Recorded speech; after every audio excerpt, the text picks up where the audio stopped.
Hello everybody, welcome to another Daily Laughers video for July 9th, 2016. This is Laugh of the Day number 191. I'm your host, Dave Berman, making laughter videos every single day of the year to inspire people around the world to create their own daily laughter practice. After all, I'm sharing mine with you every day, laughing with people from everywhere on this planet. We've had guests from 39 countries so far, and today, the 25th of the 50 United States, representing Ohio and Columbus.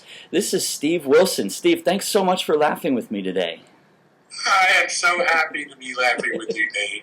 Thanks for asking. Yeah, you're a get, like you're a catch as a guest because you have so much experience with the science of laughter and humor being involved as well, which is a little bit of a point of departure for laughter yoga, but you just have this long history with it. So I want to get a little bit of your story after you show us some laughter exercises today, all right? Good. All right, you take it away. Well, we're going to do a theme. Okay. A lot of our laughter sessions do exercises that are linked together. They're tied together somehow in a theme. So we'll make today's theme a trip to Hawaii and back. Okay. So the way we're going to go to Hawaii is on a ship. We're going to cruise to Hawaii, then we're going to come back flying. Okay. In an airplane. And the cruise ship laughter exercise is called Up Chuckle, and it has to do with mal de mer, the French word for seasick. And the way it works is you imagine that you are standing at the rail of the ship. You are not feeling very good. Your stomach is upset, and it's going to blow any minute. But what's going to come out, ultimately, truly, is laughter and not the sickness. But it starts with rocking back and forth. They go 3 times, and then up comes the laughter, up comes the chuckle, and it looks like this. Oh, oh, oh.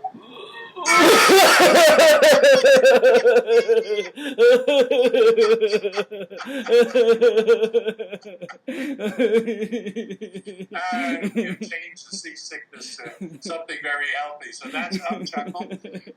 When we get to Hawaii, you know how they say hello in Hawaii? They say aloha, which also means hello, means goodbye, means peace. And the last syllable is ha. And that's perfect for us. We just roll the ha part when we say aloha into a giggle or a chuckle, just a mild laugh, doesn't have to be big and raucous. We extend our hand in a traditional handshake. We make eye contact. I see, Dave, that you're the one I'm going to exchange this with. And together, simultaneously, we're going to say, Aloha. Aloha. Thank you for the Hawaiian greeting. Yeah. When Hawaii, what can we do, Dave? Well, there's some other ways that the aloha word has been turned into laughter exercises that I'm aware of. So let's do a variation on that. One is the hula dance. So we go aloha, ha, ha, ha, aloha, ha, ha, ha, aloha, ha, ha, aloha, ha, ha. And then there's also a breathing exercise where we go aloha.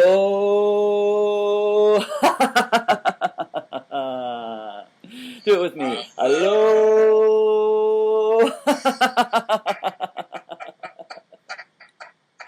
It's such a great word, and it does lend itself to laughter so easily. So, That's great. Yeah. Well, after we would do that, then we would board an airplane. Short visit. Well, was there something else you wanted to do in Hawaii? No, let's head home. Let's see the whales and eat the poi and have the luau. Luau! Anyway, then we board the airplane, and of course, the first thing that happens is the flight attendant gives us the safety instructions, and we for ha-ha, we're going to put we're going to learn how to insert the buckle into the flap of the seat belt and tighten it. We're going to do that twice. We're going to get the oxygen mask with one hand and then the other, and that's going to be our hee laugh. And then we're going to point out the emergency exits and the emergency floor lighting, and that's our ho ho ho laughter, whatever way it comes out. Okay. So the flight attendant is going to demonstrate. We're all the flight attendant now. Put that buckle into the flap and tighten it. Again. Oxygen mask. The other hand. And emergency exits. And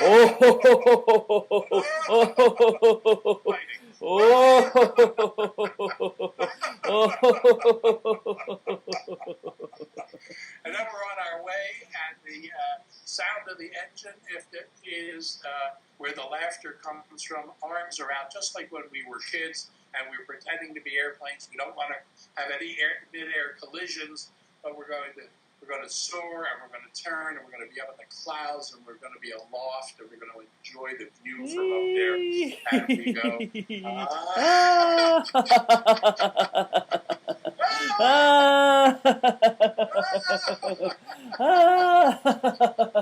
if you were in turbulence. If you were in a glider, Dave, it would be silent laugh. It would be.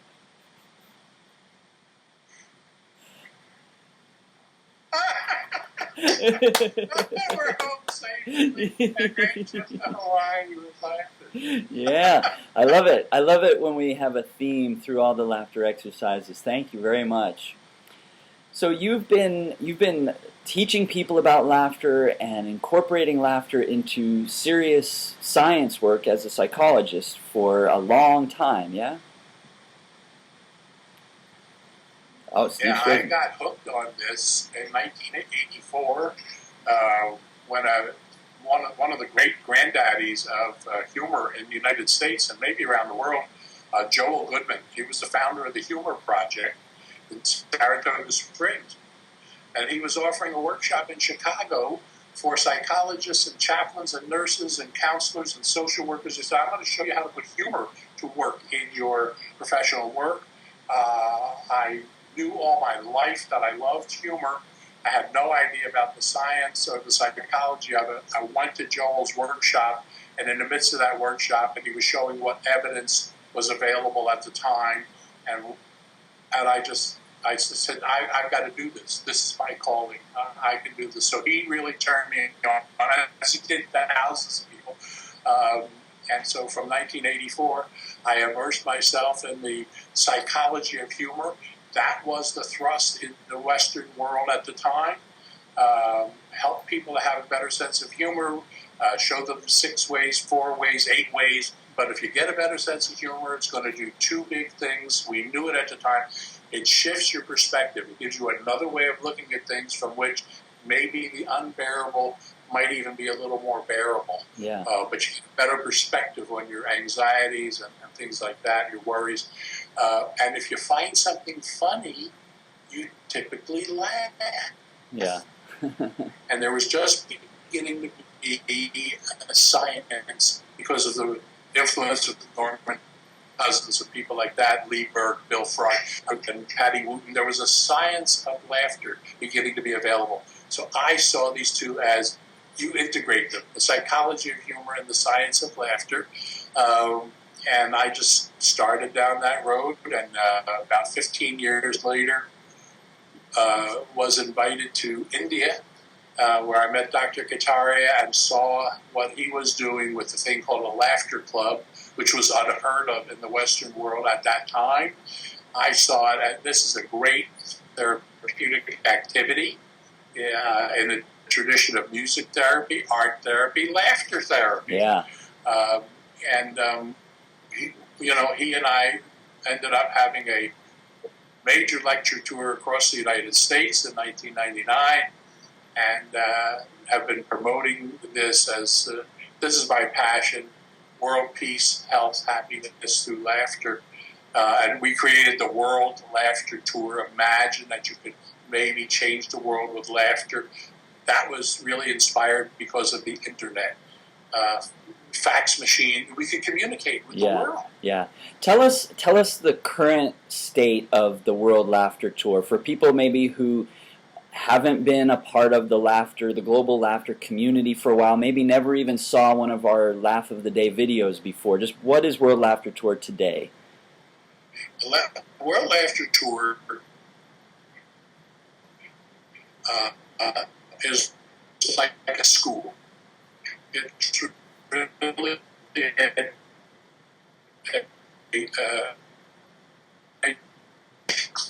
searching for the best information about those two things, the psychology and science, after getting that out to people, giving them a rationale so that they can embrace laughter. So many people have been taught that laughing and humor are juvenile, they're immature, you stop doing that when you grow up. I say that people think that to grow up you have to grim up. Wrong. So we created a basic course called How to Create Therapeutic Laughter, and 7,000 people have taken that course so far. They become certified laughter leaders in 2 days. They then spend a year in a follow-up program with us for coaching and to learn more. We have a website called worldlaughtertour.com, a 2-day workshop which can be taught anywhere across the United States primarily, but anywhere in the world. I've been invited twice to Caracas, to Venezuela, before things got politically too hot there, and we made laughter leaders there, and in Mexico, and in France. And so that's what the World Laughter Tour. If you want to learn about laughter and humor and how two work together for human beings, why that's so important to us, how to bring it about without having to be funny, without having to be a comedian. We don't teach clowning. That can be done. We respect it, but that's not what we do. And our courses have been approved for professional continuing education, for nurses, social workers, activity therapists, case managers, and that means that the curriculum is substantial. The workshop is hysterical. So it's a very enjoyable way to learn, but the curriculum has passed muster with professions. It's the only course that I know of in the world that has met those standards. And we are a family of merry mirth makers. People can join us, go to the website, worldlaughtertour.com, learn about it, call us, contact us. We'll get you to be a certified laughter leader in no time. Excellent. Now, Steve, I asked this of a lot of people, and I'm pretty sure I know your answer, but do you laugh every day on purpose? Of course. Of course. So I'm a daily laugher. Of course. I laugh every day. Some days it's harder than others. Because, look at what's happening in the world as we speak. And, what's in the news and what's going on. And it can be pretty dreadful. It can be pretty dreary. And life has its setbacks. I think it's important that people understand that we're not suggesting that laughter is a substitute for crying or grieving or any other emotion. Laughter is a balancer. Laughter is something you want to have for balance. If you have loss, you grieve. You have to grieve. That's sad. It's unpleasant. Life has unpleasant emotions. That's not wrong. That's life. But the balance comes with laughter and humor. When you understand what humor really is for human beings and what laughter does in its physiology and its outlook, then you want to add that in your repertoire of emotional responses to the world. Yeah. Give a quick plug or explanation for the Laughter Foundation as well, if you would.